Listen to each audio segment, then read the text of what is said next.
These guys. Now, you saying if they played? Said playoff implications abound when we look out west, trying to figure out where these teams are going to finish. The Lakers looking to lock up the third seed. More on that a little bit later because LeBron James, year 22, still playing above the rim.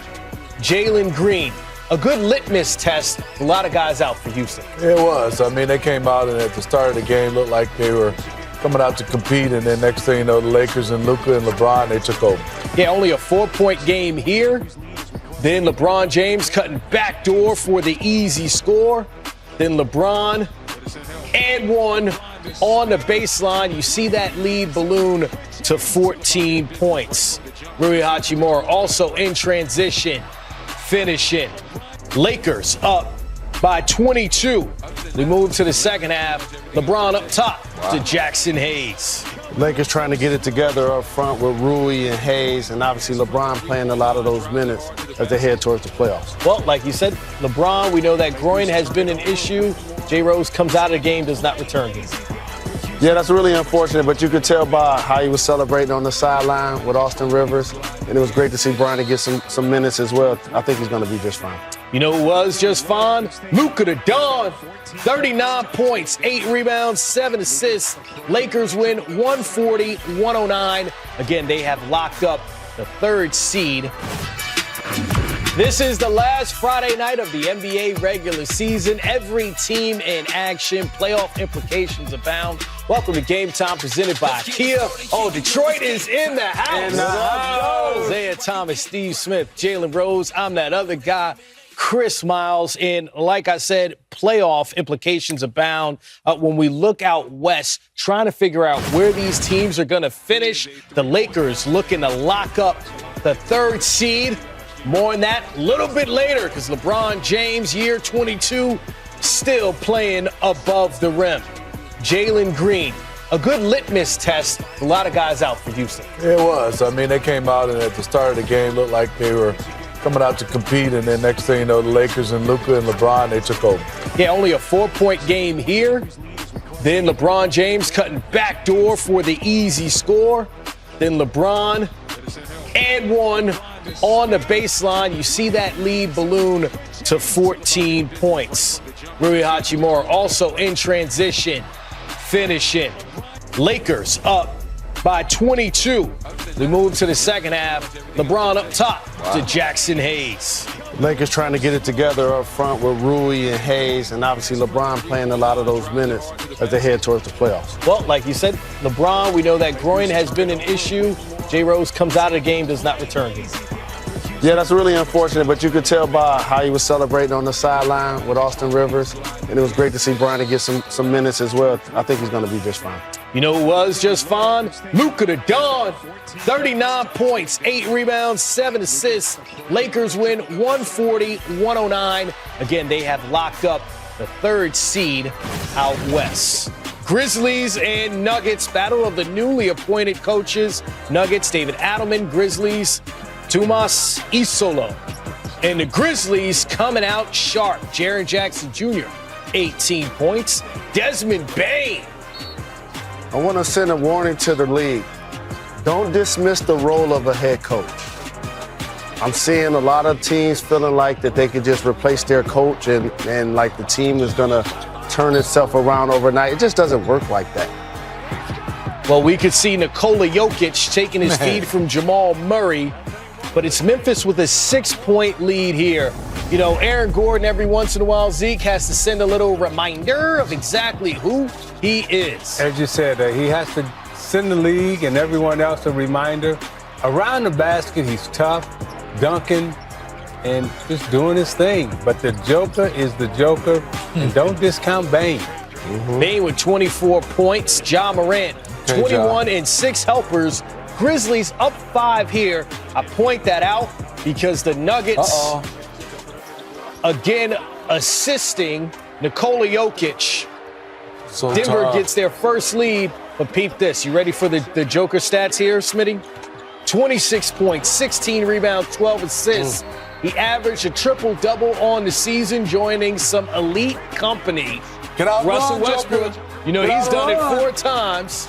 Nikola Jokic, just the third player in NBA history to accomplish that for an entire season, the three-time MVP. It's incredible. Basically, playing the 5 position where you initiate offense, usually the guy that's going to get you double-digit assists isn't the guy that's going to get you double-digit rebounds, and usually it's not the guy that's going to also get you 30 points a game. So he's been very dominant these last few years, the best player in the game.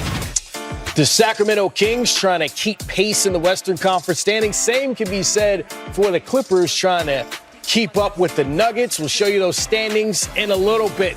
Kawhi Leonard on the baseline. He's got that dagger back, 28 points, Smitty. Look like his handles got better. He's been out. Dangerous time for the league right now. For that 2-time Finals MVP, Clippers up 1 at the half, and James Harden tripped up. Don't sleep. Don't sleep on them Clippers right now. 23 points, 11 rebounds, 10 assists.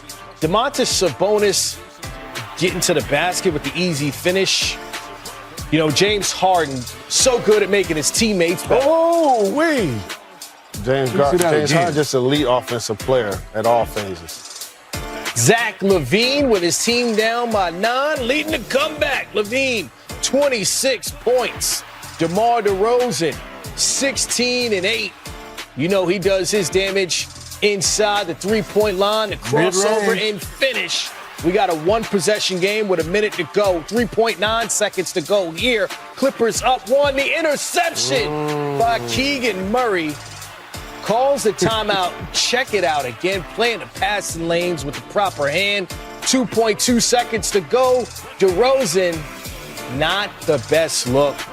And the Clippers get their 49th win. Again, that's very important. Kings, 3 games under 500. Keeping pace is what we're all about.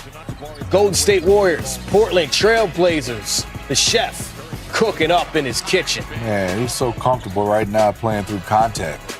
And Buddy Hield, no contact out there. Your buddy, my buddy.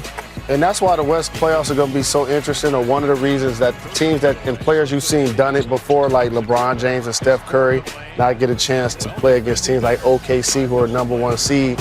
And it's going to be interesting to see what happens with that young team when they play against veteran-laden teams like the Warriors.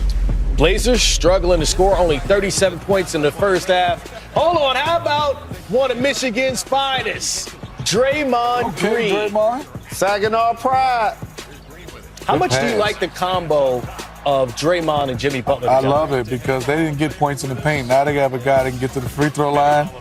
Another high basketball IQ guy, and it look like he's fitting in just perfect. And another guy that got the name Playoff in front of his name this time of year.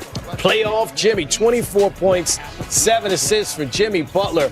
Warriors get their 48th win, 103-86. I keep emphasizing the win totals for a reason. Brooklyn Nets, Minnesota Timberwolves. With the win, Minnesota would move past that 8th spot out west. Rudy Gobert having himself a game. Same for Julius Randle. You see the Timberwolves building a double-digit lead. Become that superhero. But how about Rudy Gobert? Tied his career high, 35 points. Again, 48th win on the season for the Minnesota Timberwolves. They handle their business against the Brooklyn Nets. And as promised, here are your updated standings in the Western Conference. Again, Minnesota now moving up to 7th, past the Memphis Grizzlies. The Warriors and Wolves, identical records, but the Warriors hold the tiebreaker. And you see the Nuggets and the Clippers also with identical records, but the Lakers secured that 3rd spot. So when I look at 4 through 7, playing out west, still not settled. You know, Jalen, when they came up with the play-in, you thought, okay, what is this really going to provide? Last day of the regular season, not settled out west. This is exactly what the league had in mind. Absolutely. I love the play-in. And the thing is, it creates a level of interest from 7 through 11 or 12 at this point of the season when the spots aren't settled. And also for this year's Western Conference, and I would love to ask you two gentlemen who I idolized growing up and still to this day, when I looked at that Western Conference playoffs, and I'll start with you, Smitty, when you look at OKC and Houston, and then you see the Lakers and the Warriors, I ask you gentlemen who I respect so very much, if those teams were to face those squads, the younger squads facing the older squads in the playoffs, who you picking and why? Let me see them start off. So if OKC is playing Golden State,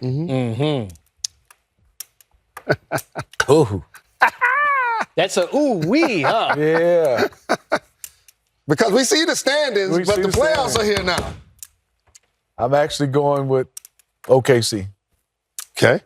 I'm going with Golden State. I'm going with Steph Curry, and I'm gonna take the old heads. You gonna take those hits? Yeah, I'm gonna take Steph. I'm gonna be young today, then. Yeah, and then, You stay old. And then I'm gonna take LeBron and those guys. I just think that when the playoffs start, you know, you got two of the best players of this generation, LeBron James and Steph Curry.